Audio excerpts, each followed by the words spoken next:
এই কপাল আল্লাহ ছাড়া দুনিয়ার কোন মানুষের জন্য আর বরাদ্দ নয়, কোন জায়গার জন্য নয়, কোন মানুষের জন্য কারোর জন্য এই কপাল বরাদ্দ নয়। এই কপালের সাজদা একমাত্র আল্লাহ তাআলার হক। নবীজি মজার কথা বলেছেন, ও আমার উম্মতেরা শোনো, হে আমার উম্মতের নারীরা শোনো, আল্লাহর সাজদার পরে যে আল্লাহ তোমাকে আমাকে সবাইকে সৃষ্টি করেছেন তার সাজদার পরে যদি দুনিয়াতে আর কাউকে যদি সাজদা করার হুকুম থাকতো, সুযোগ থাকতো,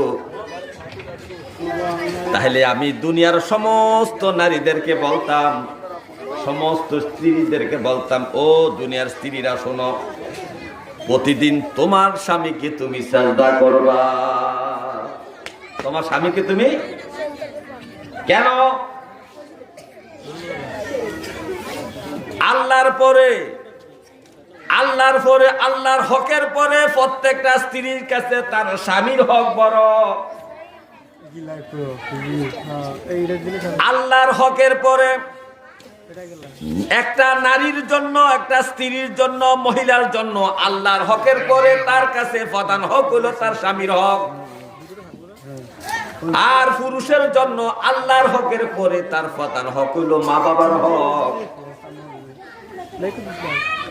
নারীর জন্য আল্লাহর হকের পরে পরের হক হলো স্বামীর হক। আর পুরুষের জন্য আল্লাহর হকের পরে দ্বিতীয় হক হলো মা বাবার হক। তো নবীজি বলছেন, হে স্ত্রীরা শোনো, হে নারী জাতি শোনো, যদি আল্লাহর পরে দুনিয়াতে কাউকে সাজদা করার বিধান আল্লাহ চালু করত আর আমি যদি চালু করতাম, তাহলে আমি বলতাম, হে দুনিয়ার স্ত্রীরা তোমরা শোনো, তোমরা তোমাদের স্বামীদেরকে সাজদা করবা, কারণ স্বামীর মান ইজ্জত এত বেশি, এত বেশি। স্বামীকে যদি সাজদা করো তাহলে তোমার ইবাদত হবে। কিন্তু নবীজি বলেন, আল্লাহ এই বিধানটা রাখে নাই।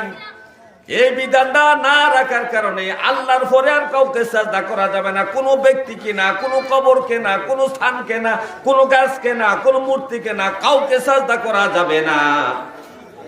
আর যদি যাইতো তাহলে আমি বলতাম, হে নারী, হে স্ত্রীরা তোমরা শোনো, তোমরা প্রতিদিন তোমার স্বামীকে তুমি সাজদা করবা। তাহলে মায়েরা চিন্তা করে দেখেন, আপনার স্বামীর দাম কতটুকু আল্লাহর পরে। আল্লাহকে সাজদা করার কথা আল্লাহ নিজে বলেছেন। আল্লাহর পরে যদি কারো সাজদা করার বিধান থাকতো, আপনার